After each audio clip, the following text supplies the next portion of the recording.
don't think it's been laid out for us as clearly as you have today. And I mean, this is the first that we've met with you all on this topic. Got another spot for that, yeah.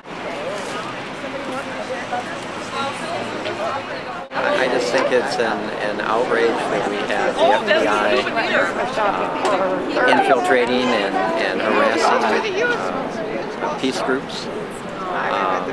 There's obviously a lot more important things they could be doing, and there's some things they shouldn't be doing, and this is one of the things they should not be doing. So I'm hoping that our representatives and senators will protest this and make sure that we can stop it.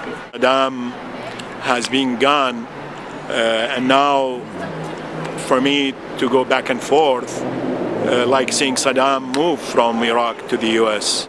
Yesterday, Representative Karen Clark and Senator Berglund each had a resolution at the special session at the Minnesota State Capitol to speak out against the FBI raids and harassment and intimidation, and they had the resolution crafted into a letter that is directed to our U.S. delegation, our delegation to the U.S. Capitol in Washington, D.C., the Congresspeople, Senators Klobuchar and Franken, as well as President Obama, that calls for an end to the FBI repression of anti-war activists and labor and international solidarity activists. The letters, even though the special session was very short, so there wasn't time to even get to everyone, 62 senators and representatives signed on to this letter with the resolution as a part of the letter. It's about a third of the... About 1/3 of the legislature. All right, everyone ready? Let me do one more. We have a small group of people who are going in. Some of the people's houses were raided, and other people from the peace and labor community.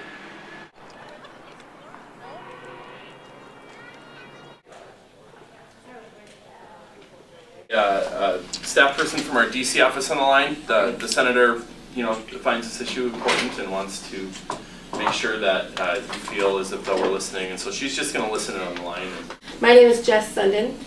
I live in Minneapolis, and I'm one of the people whose home was raided. I am a founding member of the Anti-War Committee, and our offices were raided as well. My name is Meredith Abbey. I'm also a founding member of the Anti-War Committee. I am a public school teacher in Bloomington, Minnesota, and am a member of Education Minnesota, although that's not where my activism lies. I've traveled to Colombia and Palestine. I was involved in the Anti-War Committee for a number of years, although most recently I've been doing immigrant rights activism. And my family and I immigrated from Vietnam in 1975 to the U.S. And I've been a citizen for a number of years. I'm Jack Nelson-Pallmeyer. I teach Justice and Peace Studies at the University of St. Thomas, and would just love to see my senators speaking out more vocally on this issue. I'm Thistle, and mother of Cedar and Phoenix, and I received a subpoena. My name is Marie Brown. I'm also a member of WHAM and a member of the Twin City Peace Campaign. And people whose homes were raided just a few weeks ago are all my friends. I've worked closely with them. I know the work that they do. I know that they have done nothing wrong. I'm Phyllis Walker. I'm the president of AFSCME Local 3800, the clerical union at the University of Minnesota. And when the FBI agents raided the homes in Minneapolis, they crossed the threshold of 4 members of AFSCME Local 3800 and sent it to the floor of the AFSCME Council 5 annual convention. And 600 delegates voted unanimously in favor of this resolution, 600 delegates who represent 45,000 AFSCME members in the state of Minnesota. And I received a subpoena to go to the grand jury. And this resolution is just an example of the kind of support that has occurred since people found out. I think there were 40 statements of solidarity from around the country and the city immediately. The demonstration downtown the Monday after, there were 500 people. Well, my name is Katrina Platz, and I'm a member of the Anti-War Committee, and I am one of the people who got a subpoena to go to the grand jury. and I, along with everybody else, have chosen to assert our Fifth Amendment right not to testify. Sarah and I were part of a delegation that was supposed to go to Palestine on a similar type of trip for political solidarity to meet with Palestinians and to hear about their lives under Israeli occupation, one that is supported and funded by our tax dollars. When we got to the airport in Tel Aviv, we were detained and we were told that we were being denied entry to Palestine because of security reasons. So when those people go out street with me and with others and speak out about what's going on in Iraq and Israel, of course the FBI doesn't like that, because the president himself asked the Israeli to stop the settlement early this year, to start direct negotiation with the Palestinians. And the Israelis said, no way, until he gave up. And it seems to the rest of the world, he had no power, he has no power. So we ask ourselves, is he aware of what happened to our friends when they were raided by the FBI?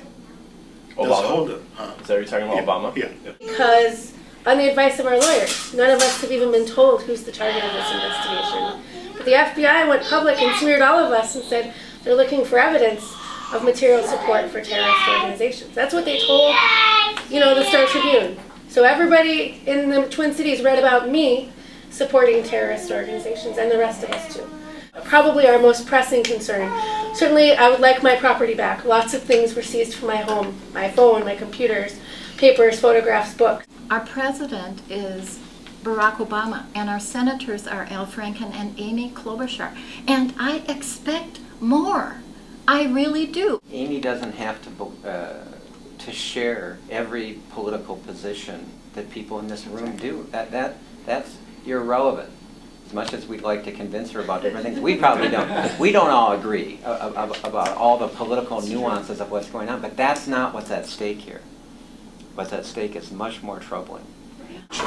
I don't think it's been laid out for us as clearly as you have today. And I mean, this is the first that we've met with you all on this topic. And I guess I can't give you an answer as to what her timeline is, because I think the timeline starts today. Thank you all for staying here and having a presence outside while we were inside. We met with two of the senator's aides here, and there was one on the phone as well.